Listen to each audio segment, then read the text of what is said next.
مائیں گے وزیر اعظم کے خطاب سے پہلے تلاوت کلام پاک اور ترجمہ۔ اعوذ باللہ من الشیطان الرجیم، بسم اللہ الرحمن الرحیم۔ وَلْتَكُن مِّنكُمْ أُمَّةٌ يَدْعُونَ إِلَى الْخَيْرِ وَيَأْمُرُونَ بالمعروف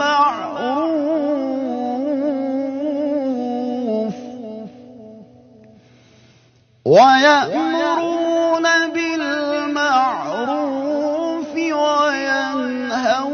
عن المنكر وأولئك هم المفلحون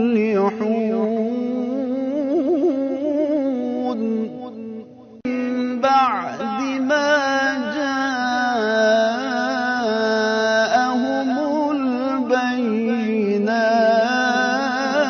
البينات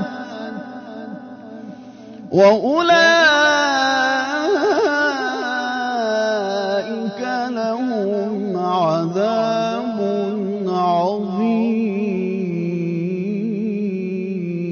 عظيم۔ صدق اللہ العظیم۔ ارشاد باری تعالیٰ ہے، اور تم میں ایک جماعت ایسی ہونی چاہیے جو لوگوں کو نیکی کی طرف بلائے اور اچھے کام کرنے کا حکم دے اور برے کاموں سے منع کرے، اور یہی لوگ ہیں جو نجات پانے والے ہیں۔ ان لوگوں کی طرح نہ ہونا جو اختلافات میں پڑ گئے اور واضح احکامات آنے کے بعد ایک دوسرے سے اختلاف کرنے لگے، اور یہی وہ لوگ ہیں جن کو قیامت کے دن بڑا عذاب ہوگا۔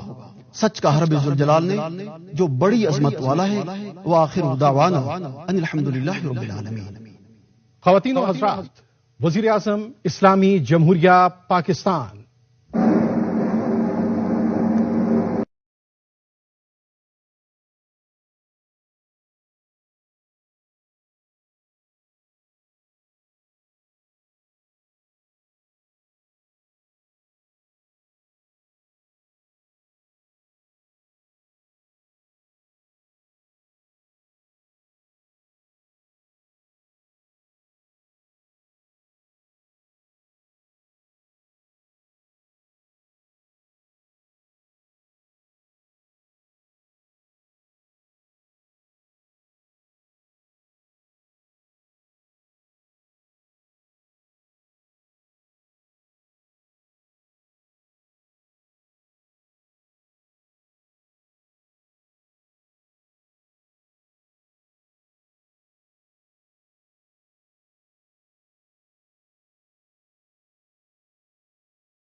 بسم اللہ الرحمن الرحیم۔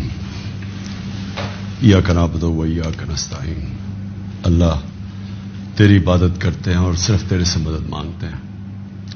میرے پاکستانیوں، تقریباً 26 سال پہلے جب میں نے تحریک انصاف شروع کی تو اس کے پرنسپلز میں پھر سے آپ کو ریپیٹ کرتا ہوں، کیونکہ یہ کبھی 26 سال یہ پرنسپل چینج نہیں ہوئے میرے۔ ایاک نعبد و ایاک نستعین، خودداری، تحریک کا نام انصاف، اور پھر فلاحی ریاست اور انسانیت۔ یہ 3 پرنسپلز تھے جو جب سے میں نے یہ پارٹی شروع کی ان 3 پرنسپلز پہ میں چلا ہوں۔ تو میں 2 کے اوپر آج بات کرنا چاہتا ہوں خاص طور پہ۔ ایک ہے خودداری اور دوسری انصاف۔ جو سپریم کورٹ کا فیصلہ آیا، مایوسی ہوئی مجھے، لیکن میں یہ واضح کر دوں کہ سپریم کورٹ اور پاکستان کی عدلیہ کی میں عزت کرتا ہوں، میں نے ایک ہی دفعہ جیل گزاری ہے اور وہ آزاد عدلیہ کی تحریک کے اندر میں جیل میں گیا، کیونکہ یہ میرا ایمان ہے کہ جب تک ایک ملک کے اندر انصاف نہیں ہوتا، کوئی بھی مہذب معاشرہ اس کی بنیاد انصاف پہ ہوتی ہے، اور جو انصاف کے گارڈین ہوتے ہیں وہ آپ کی عدلیہ ہوتی ہے۔ تو میں یہ کہتے ہوئے مجھے افسوس ہوا، اور افسوس کیوں ہوا میں یہ اپنی قوم کے سامنے واضح کر دوں۔ جو بھی عدلیہ کا فیصلہ ہم ایکسیپٹ کرتے ہیں، افسوس اس لیے ہوا کہ جو ڈپٹی اسپیکر نے جو اسمبلی پروگ کی تھی اس کی وجہ کیا تھی؟ اس کی وجہ یہ تھی آرٹیکل 5، یعنی کہ بیرونی مداخلت ہوئی تھی پاکستان کے عدم اعتماد پہ۔ تو میں یہ چاہتا تھا کہ سپریم کورٹ کم از کم اس کو دیکھتا تو صحیح، یہ بڑا سیریس الزام ہے کہ ایک باہر سے ملک آپ کے اندر ایک پوری سازش کر کے ایک گورنمنٹ کو اس کے خلاف سازش کر کے اس کو گراتا ہے۔ تو اس کے یہ اتنا سیریس ایلیگیشن تھی کہ میں چاہتا تھا کہ اس کی کوئی پروب ہو۔ کم از کم سپریم کورٹ وہ جو مراسلہ ہے، جو ڈاکیومنٹ ہے، کم از کم اس کو بلا کے دیکھ تو لیتا کہ کیا یہ جو ہم کہہ رہے ہیں کہ اتنی بڑی سازش ہے اور رجیم چینج کی کوشش ہے، کیا ہم سچ بول رہے ہیں یا نہیں بول رہے؟ تو مجھے تھوڑی سی مایوسی ہوئی، کیونکہ یہ اتنا بڑا ایشو ہے اور اس کے اوپر کوئی سپریم کورٹ میں بات نہیں ہوئی۔ اور دوسرا مجھے افسوس یہ ہوا کہ اتنی جلدی جتنا فیصلہ آیا، جو 63A، یعنی کہ جو کھلے عام ہارس ٹریڈنگ ہو رہی ہے، پولیٹیشنز کے ضمیر خریدے جا رہے ہیں، بھیڑ بکریوں کی طرح ان کو بند کیا جا رہا ہے ہوٹلز میں، اور ان کی قیمتیں لگائی جا رہی ہیں۔ سوشل میڈیا کا زمانہ ہے، بچے کو پتہ ہے اب کس قیمت کے اوپر اپنے ضمیر بیچ رہے ہیں۔ کون سی جمہوریت ہے یہ؟ کون سی دنیا کی جمہوریت میں اس چیز کی اجازت دی جاتی ہے؟ اور جو سب سے بڑا انصاف کا فورم ہے عدلیہ، اس سے ہم ایکسپیکٹ کرتے تھے کہ کم از کم اس کے اوپر اور کچھ نہیں تو سو موٹو ایکشن لے، کیونکہ یہ تو ایک مذاق بن گیا ہے پاکستان کی ڈیموکریسی کا۔ کیونکہ یہ تو کہیں اتنے کھلے عام تو میرے خیال میں بنانا ریپبلکس میں بھی نہیں سیاستدان نہیں بکتے جو یہ بک رہے تھے اور بک رہے ہیں۔ اور وہ دیکھیں ابھی جو پنجاب میں ہو رہا ہے، کبھی وہ اواری کے اندر لوگ بند ہیں جناب، ان کو نکل رہا ہے گارڈز۔ تو یہ تو کوئی جمہوریت نہیں ہے۔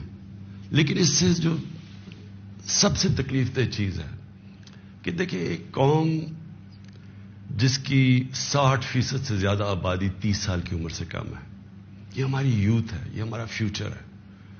اور فیوچر کو آپ اگر گائیڈ نہیں کریں گے، ان کی تربیت نہیں کریں گے، ان کی اخلاقیات کو اٹھائیں گے نہیں، اس طرح کی چیزیں کریں گے، تو وہ بھی یہ سمجھیں گے کہ اگر ملک کے جو لیڈرشپ ہے، یہ ریپرزینٹیٹوز ہیں، یہ اگر رشوت دے کے لوگوں کو خرید رہے ہیں، کوئی بک رہا ہے کوئی خرید رہا ہے، تو ان کی ہم کیا مثال پیدا کر رہے ہیں؟ یعنی یہ کس طرف جا رہا ہے پاکستان؟ اور یہ پہلے بھی یہی شریف برادران نے شروع کی تھی، چانگا مانگا، آج سے کوئی 30-32 سال پہلے یہ تب شروع ہوا تھا، یہ بھیڑ بکریوں کی طرح سیاستدان کو خریدنا۔ اور تب سے سیاست اور نیچے گئی ہے کہ جیسے لوگوں کو یہ پتا چلا کہ یہ بک رہے ہیں، لوگوں سے ووٹ لے کے آ رہے ہیں کہ ہم آپ کی بڑی خدمت کریں گے، وہاں جا کے لوگوں کی ووٹ لے کے اپنے ضمیر بیچ رہے ہیں، اور پھر ریزروڈ سیٹس والے بک رہے ہیں۔ ریزروڈ سیٹس تو ایک تحفہ دیتی ہے ایک پارٹی کسی کو، وہ بکے ہوئے ہیں، وہ کھلے عام بک کے اور وہ دوسری طرف گئے ہوئے ہیں۔ تو میں صرف ایک اب ایز اے پاکستانی بات کر رہا ہوں کہ جو ایک خواب دیکھتا تھا اور شروع سے کہ ایک بڑا ہمارا عظیم ملک بنے گا، اور میری یہ کبھی خواب نہیں گئی میرے سے، میرا یہ بلیف ہے کہ اس ملک نے بڑا ایک عظیم ملک بننا ہے، اور یہ ایک سٹرگل ہے اس طرف جانے کے لیے۔ لیکن یہ بہت بڑا دھچکا لگتا ہے اس سٹرگل کو جب آپ یہ تماشا دیکھ رہے ہیں، تو دونوں چیزیں بڑی سیریس ہیں ملک کے مستقبل کے لیے۔ تو میں صرف میری مایوسی یہاں تک ہے، ہم نے عدلیہ کا فیصلہ تسلیم کیا، لیکن میں اس میں ضرور مایوس ہوں کہ اوپنلی جب یہ چیزیں ہو رہی ہیں پاکستان میں، اس کے لیے کوئی سیریسنس نہیں ہے. یعنی جو بھی انصاف کے ادارے ہیں، جو ہمارے پبلک ہے، وہ جب تماشا دیکھ رہی ہے تو میں ایکسپیکٹ کرا کہ کوئی بھی اس کے اوپر، جو میں میری زندگی کتنے 20 گرمیاں گزری ہیں انگلینڈ میں، اور کافی اور بھی میں نے ٹائم گزارا، دنیا ٹریول کرتا تھا. کرکٹ میں ساری دنیا میں گیا ہوں. میں نے کبھی اس طرح کی چیز کسی بھی ویسٹرن ڈیموکریسی کے اندر نہیں دیکھی، کبھی سنا بھی نہیں ہے. نہ کوئی سوچ سکتا کسی کو خریدنے کا، نہ کوئی اپنے آپ کو اپنا ضمیر بیچنے کا سوچ سکتا ہے، کیونکہ معاشرہ اس کے خلاف کھڑا ہو جاتا ہے. جو میں نے اپنے لوگوں کو امر بالمعروف پہ بلایا تھا یہاں اسلام آباد میں، وہ اس لیے بلایا تھا کہ میں نے اپنی قوم کو یہ بتا رہا تھا، آپ کی ذمہ داری ہے کہ جب آپ ایسی چیز دیکھتے ہیں، اگر آپ بدی کو کچھ نہیں کرتے، روکتے نہیں، وہ پھیل جاتی ہے معاشرے میں. وہاں جو میں نے دیکھا ہوا ہے ان معاشروں کے اندر جو مسلمان بھی نہیں ہیں، آپ یقین کریں جس طرح وہ امر بالمعروف پہ کھڑے ہوتے ہیں، میں تو کسی مسلمان معاشرے کو بھی اس طرح نہیں کھڑے ہوتے دیکھا. آپ ہمارے بیرون ملک پاکستانی ہیں، کبھی ان سے پوچھیں تو صحیح کہ کس طرح وہ